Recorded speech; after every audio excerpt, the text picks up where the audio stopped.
Hello, and welcome to our webcast. I'm Amy Pendergrass with Moss Adams, and I'm going to get us started for today's session, Gaming Industry Trends for 2022 and Beyond. The presentation you're about to see isn't legal, investment, or accounting advice. We encourage you to seek the counsel of a professional service provider to apply this content to your specific circumstances. And before we begin, I'm going to play a brief housekeeping video. Welcome, and thanks for joining us. We're pleased to present another in our ongoing series of continuing professional education webcasts to help companies and individuals conquer challenges as they plan for what's next. Our presentation will start in a few moments. Before we begin, here are a few things to keep in mind. You can customize how you both view our presentation and interact with the presenter. For better viewing, close all other applications and turn up your speaker volume. You can also adjust window size and placement, or enter full screen mode using the controls at the top of the window or dragging the bottom right-hand corner to resize. At the bottom of your screen, you'll see a series of icons, each relating to a different aspect of our session. You can download the group attendance sheet and a PDF copy of today's slides from the slide deck and handouts widget to the right of the slide view. You can ask our presenter questions during the webcast by typing a question in the Q&A window below the slide view and clicking Submit. We'll do our best to answer all questions during the presentation or follow up via email. If you experience technical difficulty during today's presentation, refresh your browser by hitting the F5 key.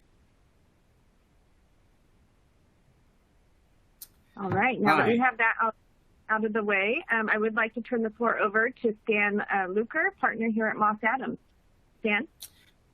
Hi, everybody. I'll be your moderator today. And my name is Stan Luker, and I'm a partner in the Deal Advisory Services group based here in Los Angeles, and I specialize in software, media, technology, transactions, of which video games is obviously one of the areas. Our panelists today, though, are Joseph To from Sony Corporate and Tony Habschmidt from Newzoo. Maybe I can get you guys to give a little bit of bio intro about yourselves. Tony, maybe you can start. Sure, very happy to be here. Thank you, Stan. I'm Tony Habschmidt. As you can see, I'm the underdressed one here because I'm not in a suit in this profile picture as opposed to my two co-panelists. But it's okay. Newzoo is a company of gamers. Newzoo is a global leading market intelligence and data company for the games industry. We cover all platforms, hardware, and the enabling technology in the games market. And I, in particular, run the consulting practice at Newzoo. And in that capacity, we engage very often on projects with investors and their advisors. And so I'm happy to be here and share both some of our data and market insights, as well as some of our experiences on what we've seen lately. Thank you, Tony. Joe? Hi there. My name is Joe To. I'm managing director over at Sony Ventures. We run a collection of funds called the Sony Innovation Fund. We have about $600 million under management, and I co-head all of our venture investing that occurs inside of North America, so that's Canada and the United States. But probably more relevant to this call is that we run a global team, which I head up, that is specifically focused on entertainment, which we carve out as gaming, music, and movies, which is pretty important to Sony as a platform. As you can imagine, gaming is such a critical cornerstone to that and everything that's going on in entertainment. So very excited to talk about these trends today. Thanks, Joe. Maybe if we can zoom along. I guess I can flip that. So, welcome. Thank you for joining us. I think Newzoo's, the information that we've kind of curated here with the help of Newzoo and Tony specifically, it brings us a lot of analytics and across a broad range of companies and consumer data and sources, combined with Joe's intimate knowledge of the emerging companies and trends in the gaming industry. This should provide us with some interesting insights into the current trends and future direction of the gaming industry. I will, for my part, will do my best to elicit insights worthy of this panel, but we'll look to you, the audience, for some help with additional questions. So please submit them, often and frequently. And Gerald is assisting us. We'll kind of curate them, and we'll try to slot them in between sections. That way we can get audience participation throughout this presentation. So from here, I think, the next area we'll talk about is what are the topics that we're going to tackle today. And we've kind of, have classified them into these 4 areas. So the changing expectations among gamers, especially with the environment that we just kind of coming out of the pandemic, the M&A investments and consolidation in games, which has been ongoing throughout the pandemic and even before, but where we are at in the cycle and kind of what's coming. And then new tech that enables platform convergence. That one is kind of interesting because a lot of the trends that have come out of the pandemic have pointed in this direction. And then really a little bit of crystal ball gazing. And I'll let everybody participate in that. And then what happens next, right? So let's dive in and maybe move on to the first topic, which is the changing expectations and how long-term trends, including the pandemic, have affected player engagement and attitudes. And we can split that topic into really 3 subtopics. I think that's games as a form of social media, the metaverse. I can almost hear the collective virtual sigh for the use of that term. And then monetization expectations. And we'll begin each section with Tony's presentation on the data. So, and then I can open up for discussion by the panel, followed by any questions from our audience. So with that in mind, Tony, the floor is yours for the first part. Sure, thank you, Stan. So the first topic today is games as social media, because as mentioned, gamers and consumers' expectations have been changing, and that change has accelerated with COVID. One of the things that we're fond of saying at Newzoo in terms of understanding how COVID impacted gaming is that it accelerated a lot of pre-existing trends rather than create new trends. And to speak to add some data, hang some data around the point of games emerging as social media, you've all seen headlines about boosts to streaming platforms and viewership, Twitch, YouTube, Facebook gaming. But in case there was any doubt, and to perhaps show some hard numbers around that, you can look at the increased engagement that all of those sort of streaming platforms experienced in line with the stay-at-home orders. And you can see that it only went upwards from there. Now, by certain metrics, these platforms may come back down to earth at some level, but they won't be returning to pre-pandemic levels. And essentially what this is showing is that not only was there an industry-wide boost to gaming, but how gamers gamed and the expectations that they had fundamentally changed. They didn't just do what they were doing before the pandemic, but more of they were doing fundamentally different and more social things. And as a further example of that, you're beginning to see these sort of metaverse-like or proto-metaverse elements and events that are occurring on games platforms. Fortnite is famous for this, but Roblox and Minecraft are also engaging in it. For example, if you wanted to understand in numerical terms how large an engagement boost something like the Travis Scott concert in Fortnite got, how about a 4 or 5x boost over the daily engagement that would be typical for an already massive game like Fortnite? And so being able to point out how significant these non-gaming events are within a game space is huge, and it hints at an overall massive potential for these platforms for these games platforms as metaverse platforms going forward.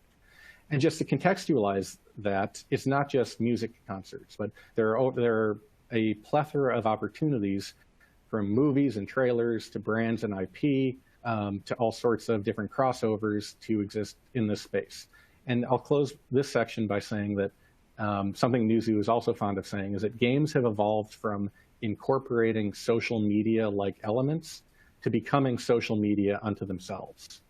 And that it sort of speaks to all of these interesting things that are happening, and games have evolved from products to services onto platforms. And what happens on those platforms is going to be very exciting. Thanks, Tony. I think this kind of sets the stage quite well, especially this slide. I mean, even if we go back to the prior slide, that peak in April of 20, it really demonstrates, I think, how effective that strategy was for Fortnite. But like going forward, it looks like they've really adopted it. And what the other thing that I think it really what pulls this information in this slide pulls for me, and I'd like to hear your guys' your guys' opinion on this, is, it's the trend that we're seeing. It's not just a one-time thing. It looks like the Travis Scott was definitely the biggest one, but since then we've had numerous events, some smaller, some less successful, but it continues. And for now, it still looks like it's curated, for existing content to go and consume and watch. However, what do you think is going to be happening going forward? I think, what this indicates to me is that there's going to be a certain portion of budgets allocated towards the creation of this content. So I'd like to, that's specific to platforms and that's consumable within that. And I think that's where the big evolution is going to happen in the next few years. But I'd like to hear your kind of thoughts and opinions on this. Maybe Joe, you can start with us. Yeah, maybe completely agree with everything that Tony and you have said so far. I think that one of the most important things to recognize that happened in the COVID period, while we've talked about it to death, over the last 2 years, is that, for me, it's the only time in history, in modern history at least, where human behavior has changed across the world all at once. And the acceleration that Tony's talking about perhaps is caused, I think is more, the thing that's more interesting is that people needed a place to go to socialize. People needed a place for their communities. People needed a way to be entertained. And so, the world all at once was all of a sudden accepting of trying new things, new technologies, new ways to be entertained, just for the sake of trying and just stretching themselves to engage with society in general, right? And, it's not often where that would come together and, it's really the people drawing the technology, not the technology pushing out new ways to do things to be efficient. I think that the thing that really happened there is the acceleration might be characterized, the way I think about it is things that we didn't think would happen in 5 years or would take 5 years for people to get used to or adopt to, all of a sudden became relevant like within months, within 5 months. And so an entire magnitude of acceleration there of the technology, yes, being there, and a lot of it is founded in gaming. So you hear a lot about Unreal Engine, you hear a lot about Unity as drivers and engines that drive not just gaming but entertainment overall. And I'm sure we'll talk about that later. But really, that the people are drawing in for the technology and not the other way around. So that's a lot of what I attribute that acceleration to. I mean, it's a good point, I think, Joe, because ultimately consumption is going to be driven by need, right? Not by the tech and by what we want to sell people. And I think that's what it demonstrated in the last few years, is that people know what they want. It's just a matter of adapting current trends to give them that. But where I'm interested in is like, where is the spend going to come in budgets going forward, knowing that concept now? And are we going to be creating specific content for that type of consumption, or is it just going to be that places like Fortnite will become avenues for consuming existing content, such as what's been happening? Tony, do you see any kind of changes in the budgets or any kind of indicators of how people are creating content or curating it specifically for this new kind of dual purpose? Sure. So I think that in terms of what happens next here, I think that brands and IP rights holders are going to be searching for some clarity and some definition around all the things that they can do and all the ways, all the investments they can make around their brand. Because it's really, if you hold the rights to take something like Star Wars or Batman or something, is this a question of film IP, streaming IP, actual costumes in game, microtransactions? I think that the budget allocation among companies who hold significant brands is going to be a very, very interesting challenge for them, because they're going to have to take an all of the above sort of media strategy, and they're going to need to have some very clear definitions and a very clear strategy around that. Whereas a lot of brands, at least as I've seen, they sort of take it as on a case-by-case basis. We have this new IP. How do we launch it? How do we reach consumers? I think that conversation is going to become much more multifaceted within how there's no one gaming strategy. You need 5 or 6 marketing strategies within gaming if you're trying to leverage your IP. Interesting, yeah. Joe, one thing I was going to bring up there is that I think with COVID over a 2.5 year period, human behavior has changed a lot permanently in terms of the ideas of how we spend our time, where we spend our time. And, if we look at things beyond Travis Scott, just as indicators of how accepting people have been to change, right? You've got Travis Scott, whom I think did 5 shows in 2020, just on a coming out right after COVID got announced. 28 million players in Fortnite showed up, and they showed up more than just once, almost 2 times each, so almost double that. You've got examples like Lil Nas X. He comes out in 2020 on Roblox, which is a platform with younger players, and 33 million people showed up. You have situations where maybe the hottest band in the world, BTS, was doing virtual live concerts from Korea. Nobody was in the audience. They did it live. They streamed it all over the globe. And in this case, in a 2-day period, over a 2-day live concert, which people paid money for, 1.3 million people showed up to watch all at the same time, not streamed live from almost 200 different countries. And that event actually I thought was really interesting in 2021 because it actually generated real revenue, direct revenue and ticket sales at over $70 million in 2 concerts. So if you think about how they did that and you think, well, they didn't have any overhead on tour buses, on hotel rooms or anything, or security, it was really just, full stage setup and streamed out, utilizing some of these tools that are founded in the entertainment business. Yeah. You've got a situation. Sorry, Joe. It's interesting you bring up that it's actually was 72 million, and so a little bit over 70, right? But what was interesting to me is in the background, and from some back channels, people I know involved in that project, they weren't expecting anywhere near that level of participation, and in fact, they had some limitations with the bandwidth, from what I understand, and some problems because of that.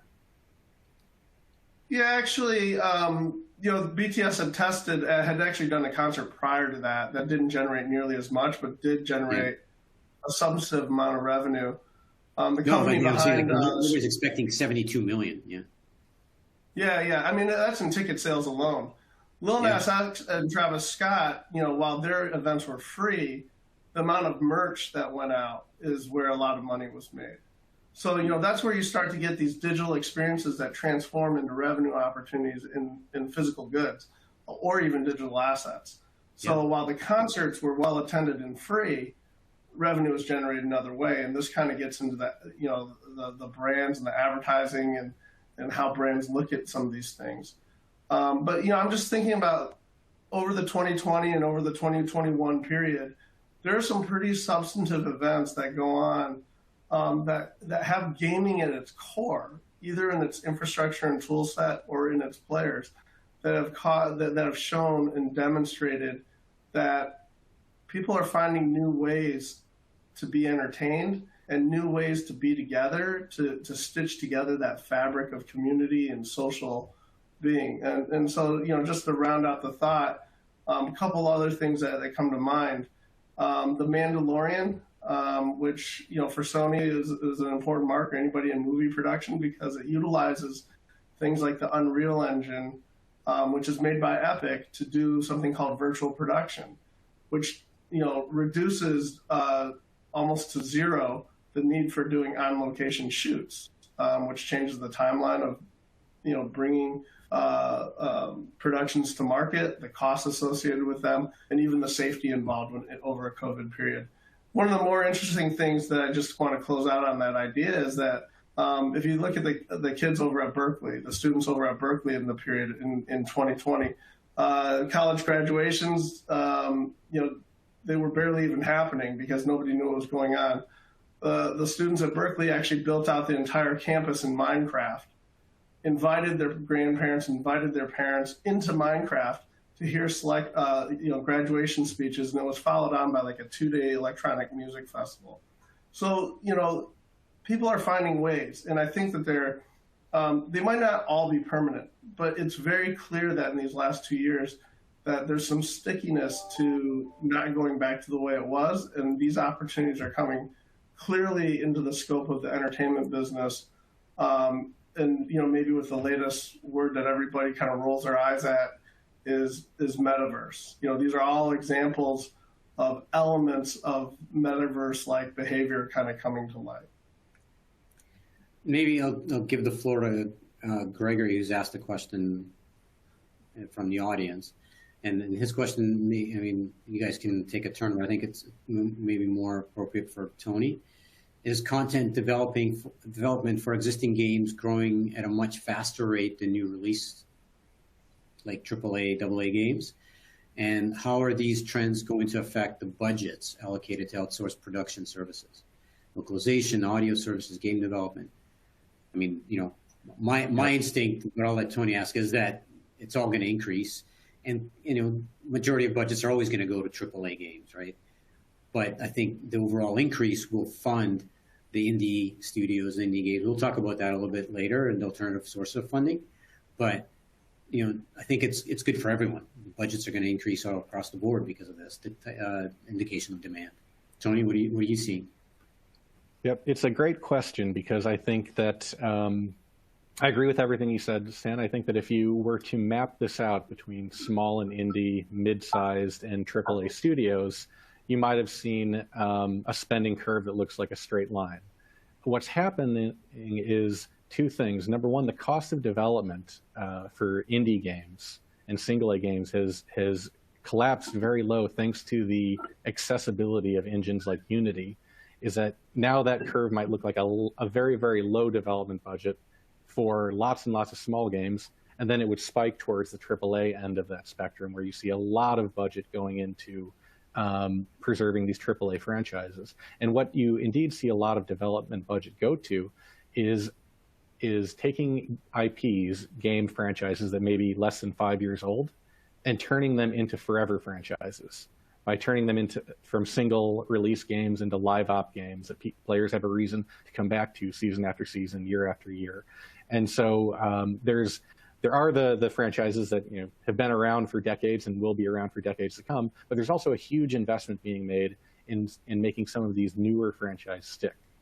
And things like live ops and seasonal content and a constant content release schedule is an enabling factor to that. Joe? Yeah, some of the most successful studios out there have exactly those elements to them, right? They're longer lasting titles and franchises. And let's not forget about the importance of UGC into the content equation, right? So the budgets, I imagine, will be spread even further than they are now and growing at the same time. Yep. But some of the most successful titles are more like games as a service, or they're live ops games like Tony, and they're live ops games like Tony was talking about. That really they have a dramatic pull into keeping their players and retaining their players for longer periods of time, more frequently, and over multiple seasons. But to Gregory's point as well, I think like the periphery budgets on localization, audio service, like the post-production, pre-production, the tools used, Audio Connect, right? I imagine because they're serving 70% of the Unreal market, they're going to see a huge spike when the number of titles increases because that's how they price. But at the same time, it depends on whether the developers are starting to use more internal tools or external tools to do their job. And I think on the AAA titles, that's where you're going to see a bigger spend on third-party tools and things like that. And that will drive that market. On indie games, I think you're going to see less of that because people have a tendency to do things on their own, build their own tools and levels. I mean, am I wrong there, Joe? No, I think that's right. I think what you're the company you're talking about was Audio Kinetic, right? Yeah. As an example. As an example, the capability of moving, this starts getting a whole nother topic called creator economy. But the idea of changing how people and who can actually bring some of these games to market is going to be changing over this period of time too. So the enabling of UGC, the enabling of creators across the board will expand, budgets and the services necessary to bring games out. And I think you're going to be seeing a large move towards cloud development and things of that nature inside the gaming business as well. Yeah, no, and like in the normal market as well, I think it's going to be accelerated here because of the trends. Tools that are more affordable or even free to use up to a certain point will definitely, play a bigger role in the indie game world.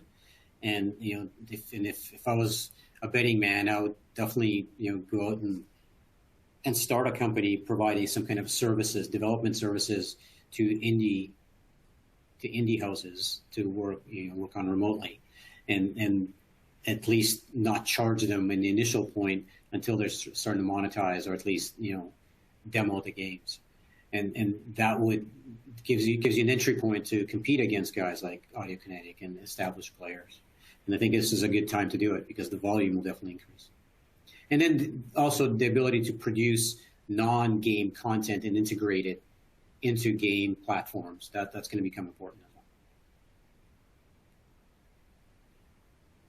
well. Well, let's hop along and maybe to the next section, which is, as we've talked about, games as a metaverse, in the metaverse. And I realize the term is metaverse is being batted around what feels like endlessly last few years, but no matter what we call it, the concept of virtual world where you can live out your existence and participate in experiences, let's just say. I mean, it's existed pre-VR, AR, and I'm dating myself. It's been around since I was a kid, and I'm thinking of Second Life, EverQuest, Tron, Ready Player One. But this next set of slides will help explain, I hope, why and how it's starting to feel like we are on the verge of this becoming a reality. Tony, you have the floor. Sure, thanks. And with the full recognition that the metaverse has become a bit of a buzzword, we'll try to keep this as grounded and concrete as possible. Essentially, what metaverse is building out from the core game experience in these sort of concentric circles, to provide definition, into more and more non-gaming elements being captured within the game ecosystem. Eventually, you get to a point where, as sort of we've been discussing already, you get to purely social, non-gaming elements brought within, completely not related to the core game loop, brought within to the game. So the game is treated like a platform for UGC, for media, for streaming, for sharing, for socializing, for all these other things to be built on top of it, which is why establishing terminology when talking about the metaverse is so key.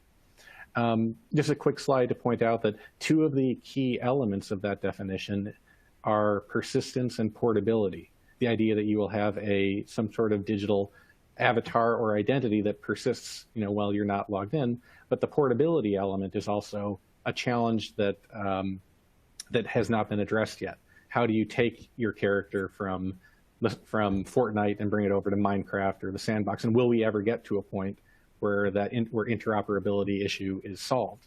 That's just bringing the point that there may be. When we talk about the buzzword of the metaverse, the far future is quite hazy, but there's no doubt that the industry is moving in a proto-metaverse direction. And it's pretty easy to see what some of those early baby steps are already looking like. And then the last kind of data slide we have here is some proprietary market research that Newzoo has conducted on consumers around metaverse to see what they are looking forward to the most. And generally what we found is that consumers, gamers are overall positive on the metaverse and are overall looking forward to it. There are breakdowns. Younger gamers tend to be more enthusiastic about it than older, as you see here in certain markets like China and the US, more enthusiastic about it than markets like the UK and Japan. Males slightly more positive towards the metaverse than females. And so, but you can look to the left of this slide to see all the things that people want to do. And basically, metaverse is kind of a blank slate or a Rorschach test for a lot of consumers, where they're looking forward to see, okay, what are all the different things I can do with this new platform, with this new ecosystem?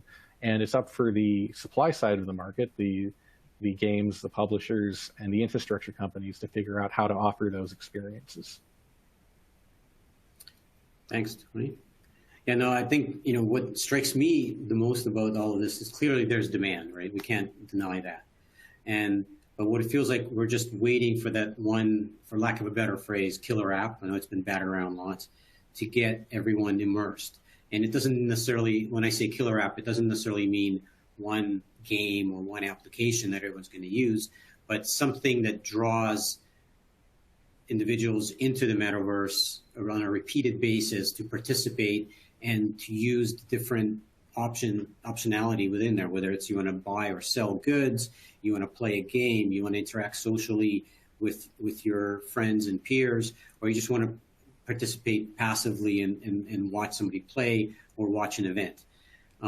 It's those type of experiences, once they become more solidified and predictable, I think that will be kind of the watershed moment. But I would like to hear our panel's thoughts on that.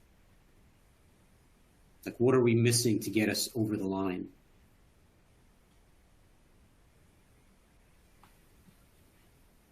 Joe? Well, I think we're already, when you have examples, and you can, depending on how you define this entire term, you have examples of things that are already drawing us in, right? So we've already talked about Roblox. Yeah. We've talked about worlds like Fortnite that are season-based. And if you look at the experiences that they provide, people keep coming back and keep coming back for more, right? I think that the key is maybe not the killer app, but maybe it's the killer experience.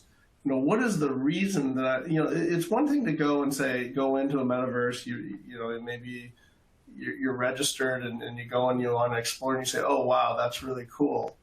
How much fun is that? And I can totally see how the future might come into play. It's another thing for a person to come in and say, oh, I just wanted to come in and hang out for, an hour or for 30 minutes. I wonder what's going on in music. I wonder what's going inside of a gaming platform. Maybe I want to buy something that complements what I bought at the store. Maybe I went to the store and bought something and it came with like an NFT or some kind of digital asset, like something that's going to drive people to repeatedly kind of come back. I think it's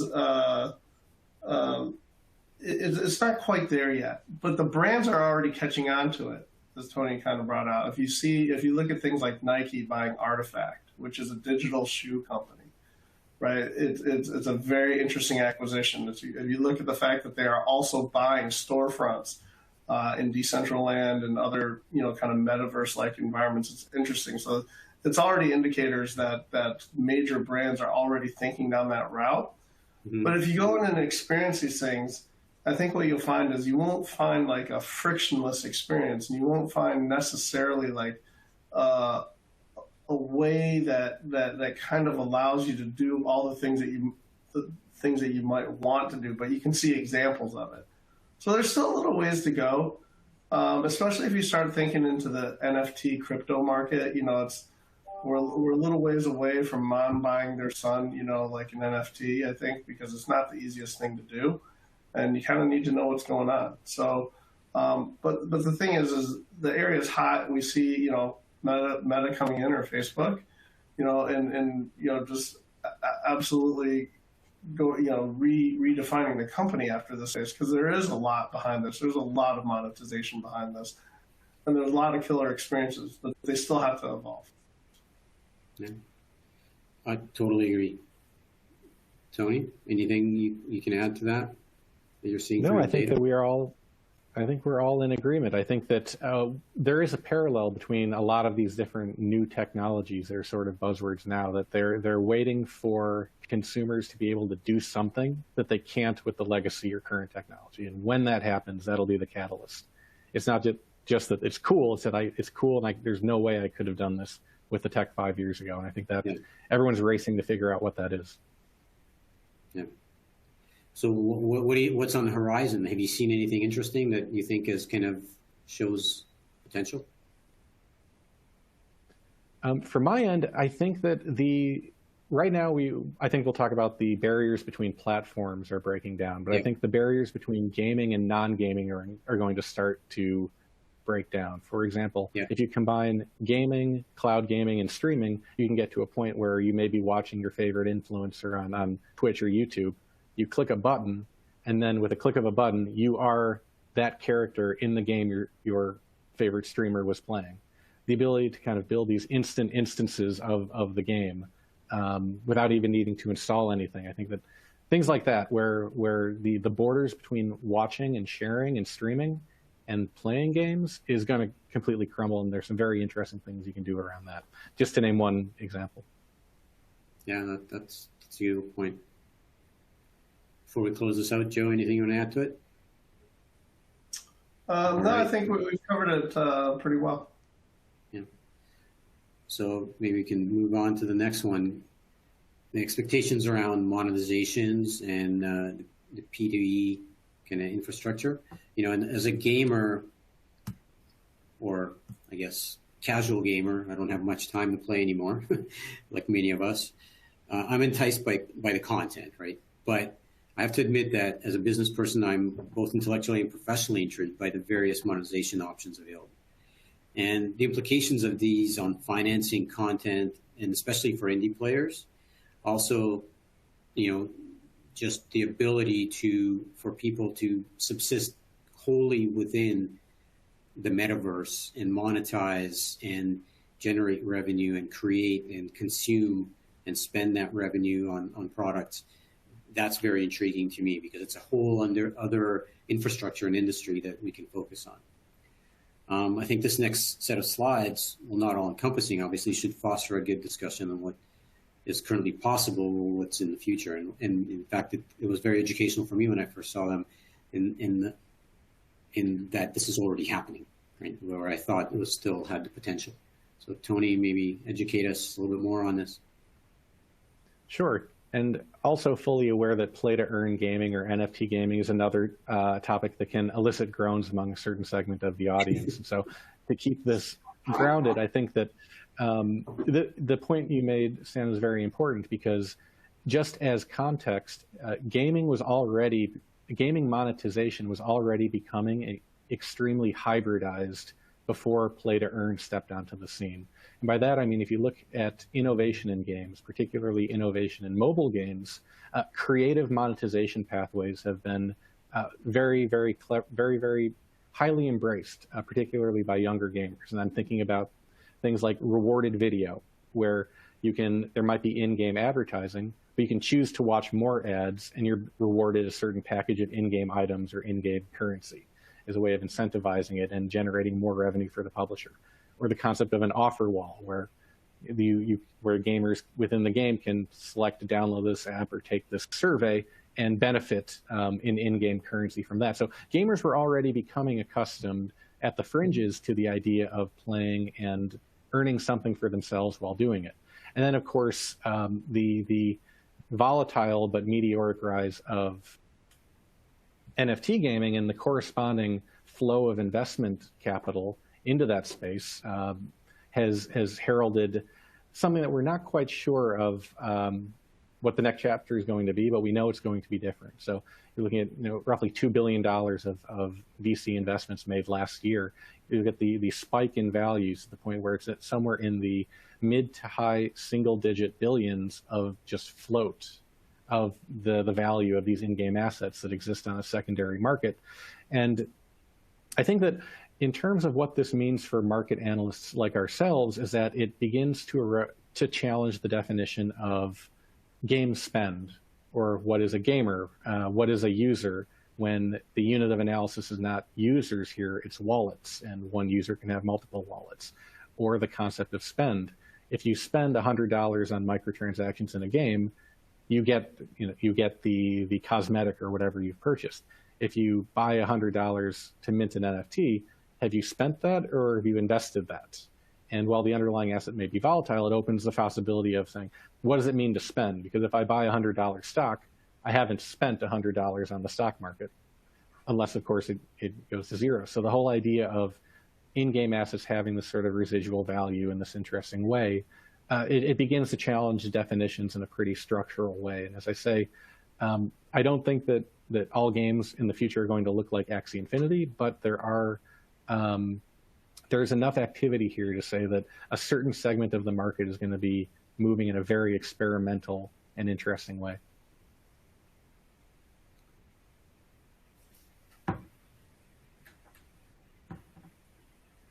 Joe, is there anything you can add to that? I mean, for me at least, kind of to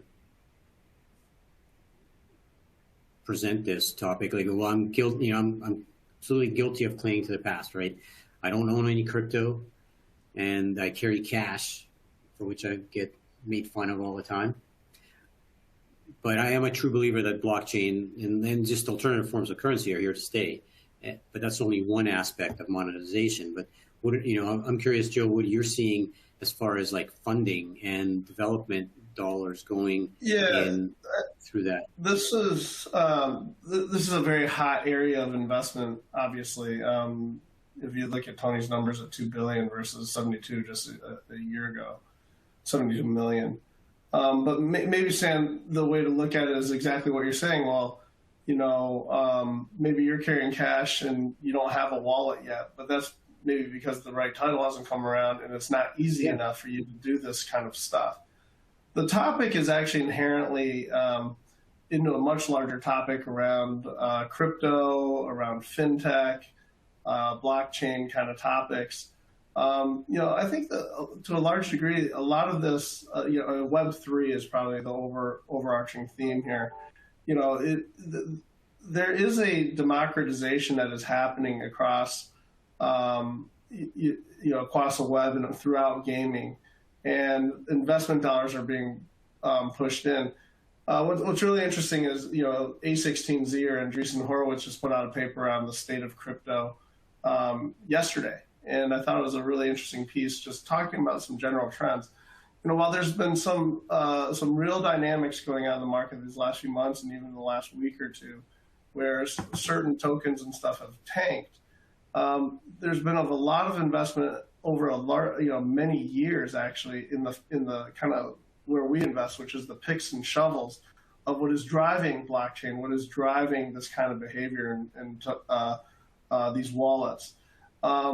There's a lot of friction that needs to be removed here, but I think that a lot of these things are going to stay. And if you believe in a democratization and you believe in blockchains and how play to earn actually works, then essentially you have to believe in the underlying things that are going on, which is a lot driven around the infrastructure, the wallets. Wallets is a big part of it, and how people actually get to do this. So maybe the reason that you don't have it is because, as Tony states here, people have more than one wallet. And those wallets don't necessarily, they're not exactly the most efficient, or I don't want to say efficient, but it's not the easiest stuff to operate inside of right now. But it could be. And if you believe, in a democratization that has to happen across digital assets, and maybe I'm getting a little bit too deep on this stuff now, then you have to believe in a lot of these pieces kind of coming together. So we continue to be very interested in this sector at Sony Ventures. There's a lot of dynamics, but if we take an example back to the .com boom and the .com bust, there are a lot of companies that didn't make a whole lot of sense, and they went down, and there's some companies that emerged that became juggernauts today. But the one thing that we know is the internet didn't die just because one company died or 10 companies died. It actually flourished and prevailed, and we have what we have today. So we look at this and say the infrastructure is coming together, and perhaps, this is really important for gaming, for entertainment in particular, but even well beyond that into a lot of enterprise applications. Yeah, for sure. I think it's closely tied with fintech. You're right. Yeah, this is just a huge topic, so apologies if I can't get into it too deeply. Well, it's okay. We're chugging along. We still have lots to cover. So unless there's any audience questions regarding this topic, we can hop on to the next one. And then this one, it is very near and dear to my heart, I guess. This is how I make my living. And we've seen a lot of consolidation in the industry, and I think historically there's been consolidation, and I think in the future there'll be consolidation. So it's not a trend that's going to go away, but the industry does go through cycles, and I think it feels like we're at the top of one right now. Personally, I've lived through, I would say, 3 distinct cycles since 2000s, and each have had some form of transformative effect on the industry. And, I remember when individual budgets for games back in the early 2000s were around $5 million for console titles. And that we know how that accelerated in the 2000s towards the end. We're looking at 2010. I think EA spent over $100 million on the Star Wars title, right? But let's see what kind of data Tony can share with us to illustrate this trend of what's happening. Sure. So right now everybody's talking about the Microsoft Activision Blizzard acquisition, and which is the reason market consolidation is at the tip of every regulatory. Pending, right? No, that's fair. Because it leads to the question, will the industry become too consolidated or more concentrated than it already is? Well, games is a concentrated industry, and it has been and will be. And if you wanted to look at the data figures for this, is just how much of the market do the top 5 public games companies capture now? It's about 51% of the market. How much was this 5 or 6 years ago? It was 53%. And so the pending Microsoft acquisition will change this, but the overall contours of the market look very similar to how they have been for quite some time. There's almost no, and then we have, some market investment volume figures courtesy of our friends at Drakestar, and there's almost no individual metric to capture games investment volume that is inherently complete. But the general trends are that we are in the part of the cycle where there's a lot of investments happening, and also a lot of M&A activity and a lot of consolidation happening. And if you look at who's driving a lot of this consolidation, you tend to see a lot of very familiar names like Embracer Group and Tencent, Epic. And I think that this is very interesting from the standpoint of fundraising and financing, because right now we see that perhaps this is different from how it was 10 or 15 years ago. I think it is that the role of the traditional publisher is starting to be disrupted, because you see a lot of pure investment funds and companies getting into the space. So now if you are a small, successful studio with a successful title looking to take that next step, your next 10 million in funding could come from a sovereign wealth fund, just as likely as it may come from an Embracer or a Tencent. And so you see this democratization or this wider field of potential funding, which I think is going to encourage publishers to offer something more. The expertise, the shared services, the UA strategy, the marketing network that they can bring alongside their investment dollars, as opposed to pure investment play funds that can only bring the dollars. And so I see this interesting disruption happening within publisher financing.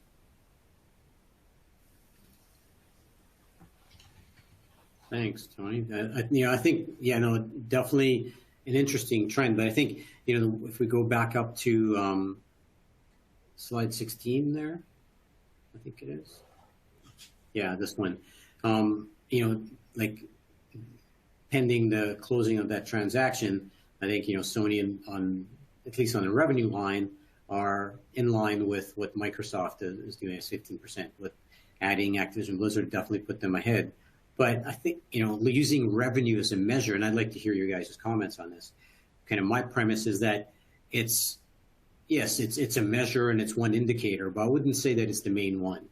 I'd say the subscriber numbers are what is important to watch, because revenue is a measure of past performance, whereas subscription levels and subscription numbers are an indicator of what the company will do in the future.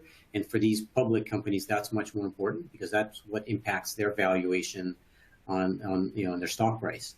So a lot of behavior and investment decisions are driven by, not just what size of market they can address and corner. They are more so, I'd say, driven by, what's going to drive subscriber levels. And I think, the example I would use is look what's happened to Netflix in the last month. I mean, just a small drop in subscriber levels has hammered their stock. And it's resulted in layoffs, has resulted in investment curtailment. I mean, there's a lot of impacts from that. So I'd just like to hear your guys' comment on maybe that topic, a little bit of a side topic on that. Well, if I put my M&A hat back on, Stan, so I'm like you, we've talked a lot about these kind of topics. I think you're right. The revenue drive, if you just look at the top line of Activision Blizzard, it's not revealing enough to tell you why Microsoft might have acquired them. And this is going to be true, I think, across the entire gaming universe. Gaming deals have, and even digital messaging apps, things that are really kind of subscriber or user based, they have long been measured not just on the revenue, but rather maybe like the LTV or the lifetime value of customers and the subscribers, not just to the platform that was acquired, but to the acquiring party themselves. So, is the company buying it for the technology? In this case, is the company buying it, if you talk about Microsoft Activision, is it buying it for the franchises, which Tony elaborated on very early in this discussion, that the franchises, really drive, customer adoption and retention. What are the operating metrics really there that translate into that line? So revenue is always the common thing that people think about, because it's the top line on the P&L, and it's the thing that can provide you a little bit of apples to apples, especially in private transactions. But when you're inside the deal, I think that when you look at these things as a corporate acquirer, you're kind of looking and saying, well, what do the value of the acquisition is really what the value is to me, and what are the true things that I'm looking at? And that might be a subscriber number. It could be even like a viewing time number. It could be an LTV to CAC, customer acquisition kind of number, where one might perform the other. Could be a straight, acquisition of the technology and how long it might take to develop very specialized technology that might be, say, in Call of Duty or something like that. But of course, it is much more than just about you're bringing me $10 in 2022 and $12 in 2023 or whatnot. Yeah. No, I think, not to belabor the point, I think that's what I wanted to point out. I mean, all this data is very relevant, and the consolidation is going to continue. And I think there's alternative forms of financing and funding. And also I would add that, the slide after this one doesn't necessarily capture all of the investment that's being made, because there's a lot of investment dollars that go into, from a publisher into studios, for example, for prepayment of future royalties, and that money is used to develop new titles. So that's not captured in this, but that's a form of investment, and it's very common in the industry. So, like, the volume of dollars going in is a lot more than that. So that I want to add. This is just an indicator, and it's trending in an upward direction. But because we're running out of time, I want to jump on to the next topic, which I do think is very important. We've alluded to, and it's the new tech and platform convergence. And I know, honestly, I think this. Where is it? Hold on. Oh, sorry. It seems like every time I pick up a new title, it takes me longer and longer to get comfortable with it, so I can play through. So I either get frustrated, or I never finish the game, or I have to go back and play it again and kind of figure out, that now that I figured out how to use the controllers. That could just be me getting old.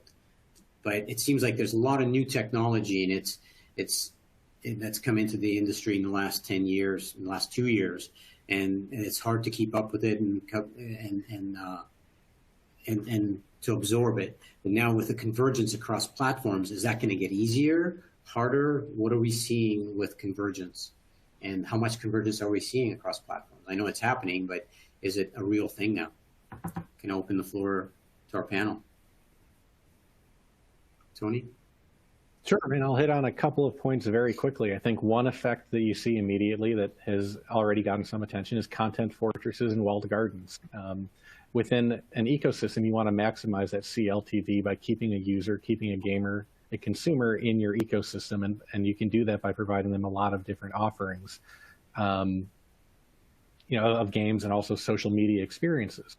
The next disruption to this is the game's subscription service, which is a fundamental way that the economics are shifting. Just to tie it to the last conversation, where the economics of a publisher versus a platform holder are very, very different. And in the same way that free-to-play kind of challenged the value of the value of a $60 game if 90% of people can play it for free, subscription services that offer access to a library of games for a monthly fee challenges the free-to-play model by saying, what's a 200 game library worth? What's a 700 game library worth?